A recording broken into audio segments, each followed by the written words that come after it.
Miss Lemon's finishing reading out the story for you. I'm not giving you any more answers. I'm going to finish reading out the story to you. Because the way you grow old is kind of like an onion, or like rings inside of a tree trunk, or like wooden dolls that fit one inside the other, each year inside the next one. That's how being 11 years old is. You don't feel 11, not right away. It takes a few days, weeks even, sometimes even months before you say 11 when they ask you. And you don't feel smart 11, not until you're almost 12. That's the way it is. Only today, I wish I didn't have only 11 years still rattling inside me, like pennies in a tin Band-Aid box. Today, I wish I was 102 instead of 11, because if I was 102, I'd have known what to say when Miss Price put the red sweater on my desk. I would have known how to tell her it wasn't mine instead of just sitting there with that look on my face and nothing coming out of my mouth. Whose is this? Mrs. Price says, and she holds the red sweater up in the air for the class to see. Whose? It's been sitting on my coat room for a month. Not mine, says everybody. Not me.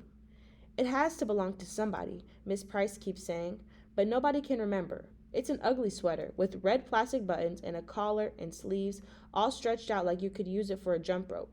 It's maybe 1,000 years old, even if it belonged to me. I wouldn't say so.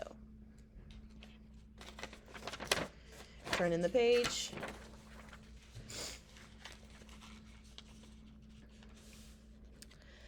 Maybe because I am skinny. Maybe because she doesn't like me. That stupid Sylvia Saladar says, I think it belongs to Rachel. An ugly sweater like that, all raggedy and old, but Mrs. Price believes her.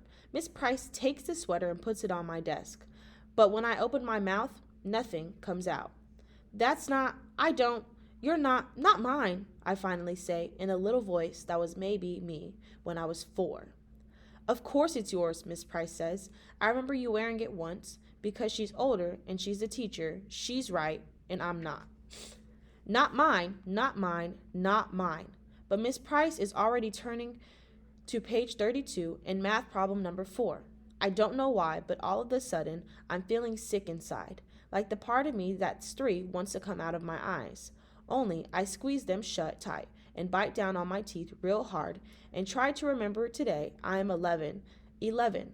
Mama is making a cake for me tonight, and when Papa comes home, everybody will sing happy birthday to you. But when the sick feeling goes away and I open my eyes, the red sweater is still sitting there like a big red mountain. I move the red sweater to the corner of my desk with my ruler. I move my pencil and my books and eraser as far from it as possible. I even move my chair a little to the right. Not mine, not mine, not mine. In my head, I'm thinking how long till lunchtime, how long till I can take the red sweater and throw it over the schoolyard fence, or leave it hanging in a parking meter, or bunch it up in a little ball and toss it in the alley. Except when math period ends, Miss Price says loud in front of everybody, Now, Rachel, that's enough, because she sees I've shoved the red sweater to the tippy-top corner of my desk, and it's hanging over the edge like a waterfall. But I don't care. Rachel, Miss Price says. She says it like she's getting mad. You put that sweater on right now. No more nonsense. But it's not now, Miss Price says. This is when I wish I wasn't 11. Because of all the years inside me, 10, 9, 8, 7, 6, 5, 4, 3, 2, and 1 are pushing at the back of my eyes when I put one arm through of the sleeve sweater that smells like cottage cheese and then the other arm through the other stand there with my arms apart like if the sweater hurts me, and it does, all itchy and full of germs that aren't even mine. That's when everything I've been holding in since this morning, since when Miss Price put the sweater on my desk, finally lets go.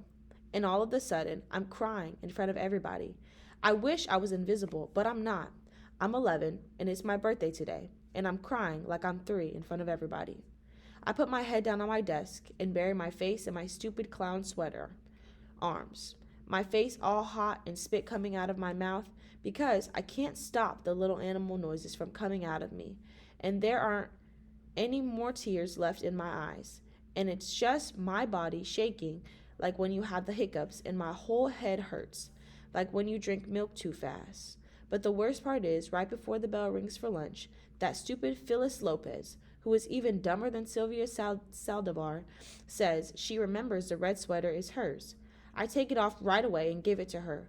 Only Miss Price pretends like everything's okay. Today I'm 11. There's a cake Mama's making for me tonight, and when Papa comes home from work, we'll eat it. There'll be candles and presents, and everybody will sing happy birthday to you, Rachel, only it's too late. I'm 11 today. I'm 11, 10, 9, 8, 7, 6, 5, 4, 3, 2, and 1. But I wish I was 102. I wish I was anything but 11, because I want today to be far away, already, far away like a runaway balloon, like a tiny O in the sky, so tiny, tiny you have to close your eyes to see it.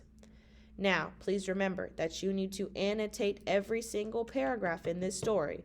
There are 22 paragraphs. You should have 22 annotations. Thank you very much. You're welcome for reading to you.